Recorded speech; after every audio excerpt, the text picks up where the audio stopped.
तो बच्चों आज हम पढ़ने जा रहे हैं क्लास 10th का चैप्टर विद्युत में प्रतिरोधकों का निकाय का प्रतिरोध। तो बच्चों प्रतिरोधकों के निकाय का प्रतिरोध जो है सामान्यतः दो प्रकार के संयोजन से होता है। ठीक, पिछले अनुभाग में हमने पढ़ा था कि कुछ सरल विद्युत परिपथों के बारे में हमने सीखा था कि हमने यह देखा कि किसी चालक से प्रभावित होने वाली विद्युत धारा का मान किस प्रकार उसके प्रतिरोध तथा उसके सिरों के बीच विभवांतर पर निर्भर करता है ना। और विविध प्रकार के जो विद्युत हमारे उपकरण होते हैं, युक्तियाँ होती हैं, में हम प्रतिरोधकों के विविध संयोजन को देखते हैं। इसलिए अब हम यह विचार करना है कि प्रतिरोधकों के संयोजन पर ओम के नियम को किस प्रकार अनुप्रयुक्त किया जा सकता है। जैसे कि हमने पहले ही आपको ओम के नियम को बताया है ना, और उसका भी हमारा यूज हमारे प्रतिरोधकों के निकाय के प्रतिरोध में किया जाता है। तो जो प्रतिरोधकों को परस्पर संयोजित करने की बच्चों दो विधियाँ होती हैं, है ना। एक होती है हमारी श्रेणी क्रम संयोजन और दूसरी होती है हमारी पार्श्व क्रम संयोजन बच्चों। तो इसको हम पहले एक एक करके पढ़ लेते हैं बच्चों। तो इसमें पहले हमारी आती है प्रतिरोधकों का श्रेणी क्रम संयोजन बच्चों। इसमें क्या होता है बच्चों, इसमें एक हमारा एक विद्युत परिपथ होता है। इसमें एक विद्युत परिपथ दिखाया गया है जिसमें हमारा R1, R2 और R3 प्रतिरोधकों के क्या है, प्रतिरोधकों के जो हैं एक सिरे से दूसरे सिरे में हमारे तीन प्रतिरोध क्या हैं, जुड़े हुए होते हैं। ठीक, और तो इस प्रकार का जो संयोजन होगा वो हमारा श्रेणी क्रम संयोजन कहलाता है ना। तो इसमें देखो क्या होता है, देख लेते हैं एक बार। जब दो या तीन प्रतिरोधकों को एक सिरे से दूसरे सिरे मिलाकर जोड़ा जाता है तो संयोजन हमारा श्रेणी क्रम संयोजन कहलाता है बच्चों, है ना। देखिए इसमें हमारा एक प्रतिरोध ये हो गया, दूसरा ये हो गया और तीसरा ये हो गया। इसको हमने एक सिरे व दूसरे सिरों दोनों के बीच में हमने तीन प्रतिरोधकों को हमने जोड़ रखा, R1, R2, R3 हमने इनका नाम दे दिया बच्चों। ठीक है, माना प्रतिरोध R1, R2 व R3 परस्पर श्रेणी क्रम में संयोजित हैं और इसमें I धारा प्रभावित हो रही है। कौन सी धारा प्रभावित हो रही है बच्चों, इसमें I धारा प्रभावित हो रही है। ठीक है, ये हमारी इसमें I धारा प्रभावित हो रही है बच्चों। ठीक है, और देखिए अब इसमें हम यदि इसमें विभवांतर हम कह रहे हैं V1, V2 व V3 हो। क्या हो विभवांतर, V1, V2 व V3 हो बच्चों। ठीक है,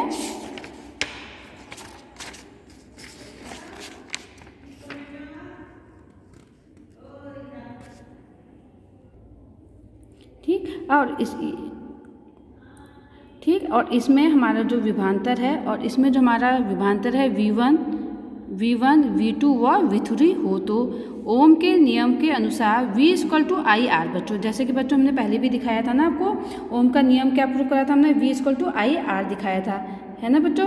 तो देखिए ओम के नियम के अनुसार V1 = IR, जहाँ V क्या है, विभवांतर है, I हमारी प्रभावित धारा है और R हमारा प्रतिरोध है बच्चों। ठीक है ना। तो देखिए हमारा ये क्या है, R1, R2 और R3 हमारे प्रतिरोध हैं और उसमें प्रभावित होने वाली विद्युत धारा हमारी I है और इनके लिए विभव R1 के लिए जो विभवांतर है V1, R2 के लिए जो विभवांतर है वो V2 और R3 के लिए हमारा V3 है बच्चों। तो ओम के नियमानुसार हमने कह दिया V1 = IR1, इसको हमने कह दिया समीकरण 1। ठीक, ओम के नियम के अनुसार V2 = IR2, इसको कह दिया हमने समीकरण नंबर 2। और ओम के नियम अनुसार V3 = IR3, इसको कह दिया हमने समीकरण 3 कह दिया बच्चों। ठीक, अब माना बैटरी का विभवांतर V हो। अब हम कह रहे हैं पूरी बैटरी का विभवांतर हमने क्या है, कुल विभवांतर हमारा V है, तो V = V1 + V2 + V3। ठीक, यानी कि V1, V2 और V3। ठीक, यानी कि V = V1 + V2 + V3, इसको कह दिया हमने इक्वेशन नंबर 4 कह दिया बच्चों। ठीक, अब समीकरण 1, 2 व 3 का मान समीकरण 4 में रखने पर, यानी कि समीकरण 1, 2 और 3 का मान समीकरण नंबर 4 पे रखने पर बच्चों, तो V1 का मान है हमारा क्या है बच्चों, V1 का मान है हमारा IR1। तो हमने यहाँ पे रख दिया, देखिए V1 का मान था हमारा ऊपर, ये था हमारा IR था बच्चों, है ना। ये है, ये हमने यहाँ रख दिया IR और V1 का मान हमने यहाँ रख दिया IR1 और V2 का मान रख दिया हमने IR2 और यहाँ पे रख दिया हमने V3 का मान रख दिया IR3 रख दिया बच्चों। ठीक है, अब देखिए IR इक्वल टू I, अब I हमने इसमें बच्चों क्या कर लिया, कॉमन ले लिया। ठीक, तो IR equal to R1 plus R2 plus R3।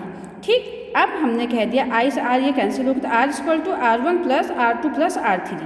तो श्रेणी क्रम में जुड़े प्रतिरोधकों का कुल प्रतिरोध उन प्रतिरोधकों के बराबर होता है और यही हमारा क्या है, श्रेणी क्रम का निकाय का प्रतिरोध है बच्चों। यानी कि इसका फॉर्मूला है R equal to R1 plus R2 plus R3 है बच्चों। ठीक है, अब बच्चों इसको आपने 2 बार समझना है तब आपको अच्छे से समझ में आएगा। अब बच्चों इसका एक हम न्यूमेरिकल देख लेते हैं बच्चों, किस प्रकार इसका न्यूमेरिकल होता है। तो देखिए बच्चे,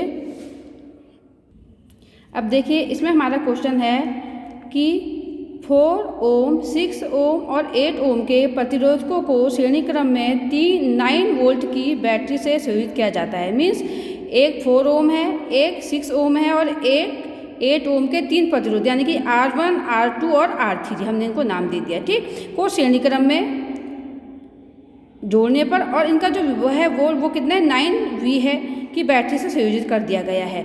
तो इसमें हमने क्या निकालना है, पहला बच्चों उपयुक्त का परिपथ चित्र बनाना है। एक तो हमने चित्र बनाना है और दूसरा कह रहा है परिपथ में प्रभावित कुल धारा की गणना भी करनी है बच्चों।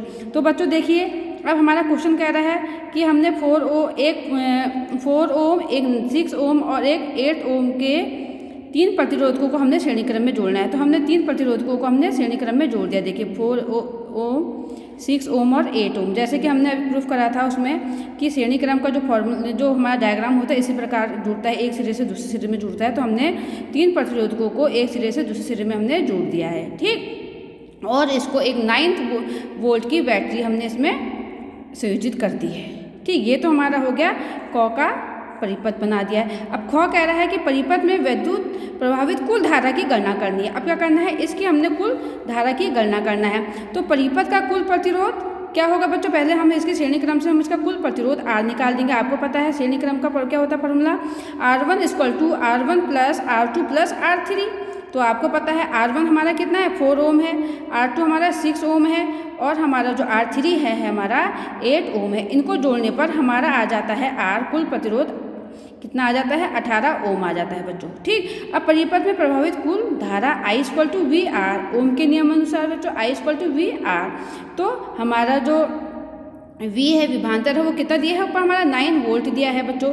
तो 9 वोल्ट हमने यहाँ पे रख दिया है और 8 कुल प्रतिरोध हमारा 18 ओम हमारा ये आ गया है। ठीक, इसको कैलकुलेट करा 1/2 आया और इसको कैलकुलेट करा तो हमारा आता है 0.5 एम्पियर हमारी विद्युत धारा ये निकल जाती है। तो बच्चों ये तो हमारा श्रेणी क्रम के माध्यम से था। तो अब हम पढ़ेंगे नेक्स्ट वीडियो में समानता क्रम से या पार्श्व क्रम से डेरिवेशन पढ़ेंगे और उसका न्यूमेरिकल पढ़ेंगे।